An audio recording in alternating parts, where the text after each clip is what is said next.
Hi, this is Pavitra. Today's topic is pyroelectrics. Pyroelectricity is the ability of the material to generate an electrical signal when it is subjected to thermal change. That is nothing but when we give a temperature to a certain materials, the electrical signals can be converted. That type is called as a pyroelectricity, and the material which are using for those are called as pyroelectric materials. The pyroelectric coefficient, that is nothing but lambda, can be defined as the change in polarization per unit temperature. Okay, dP, that is dP divided by dt, change in polarization with respect to temperature, can be called as a pyroelectric coefficient lambda. The change in polarization results in the change in the external field. As we discussed in the previous classes that related to ferroelectronics, we have seen the diagram that how the temperature, how the polarization changes with respect to an external field. If we change the external field, it results in polarization, or change in polarization results in the change in an external field. And hence, if the field changes means the charge on the surface also get changed. So the results of change in polarization results to a change in external field and also change on the charges of the surface.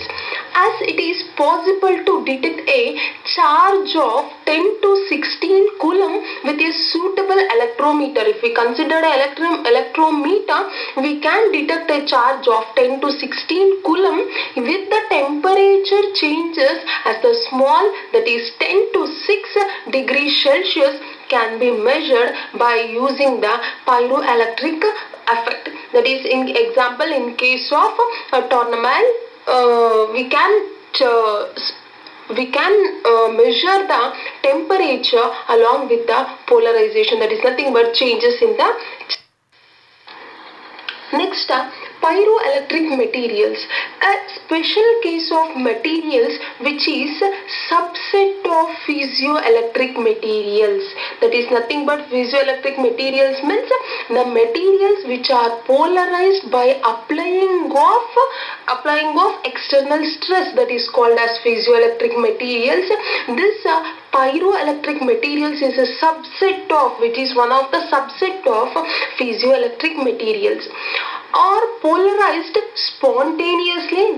Within a fraction of second they can be polarized, but do not respond to an external field like ferroelectronics. As we compare to that of a ferroelectronics, they do not respond to an electric field, but they get polarized spontaneously. Requires very high electric field or orienting the dipoles, because to get respond to an electric field, it requires a high electric field. When we compare to that of a ferroelectronics, it does not require an electric field, or maybe a small electric field is required. But here pyroelectrics requires a very high electric field for orienting the dipoles. So dipole orientation is possible for giving an high electric field.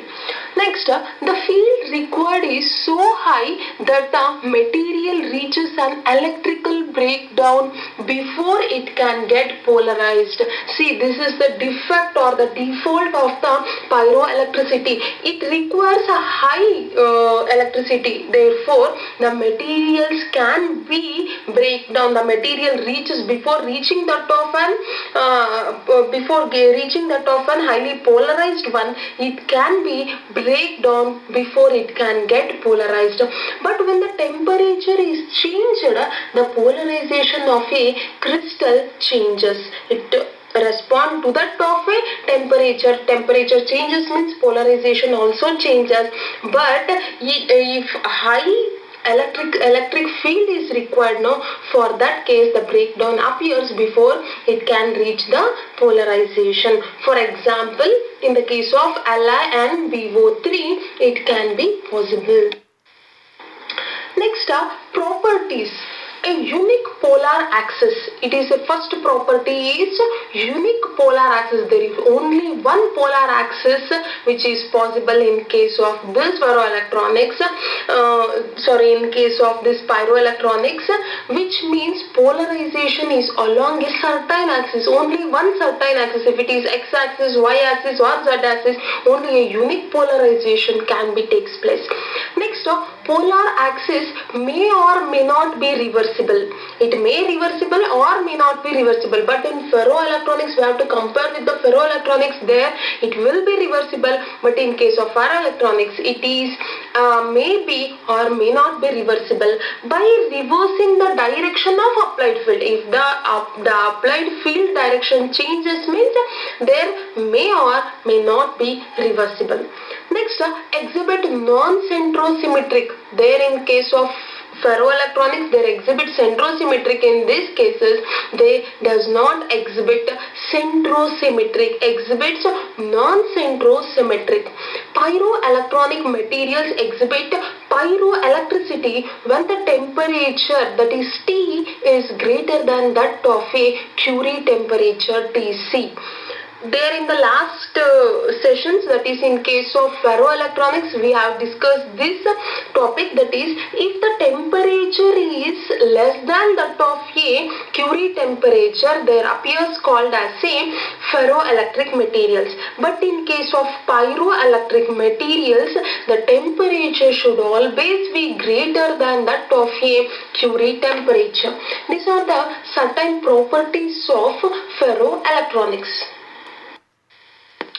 Applications. First one, temperature sensors. This pyroelectronics can be used as a temperature sensor. It indicates the temperature and note on the changes that in case of temperature sensors. Then it is used as an infrared detectors. In infrared detectors, these pyroelectronics can be used.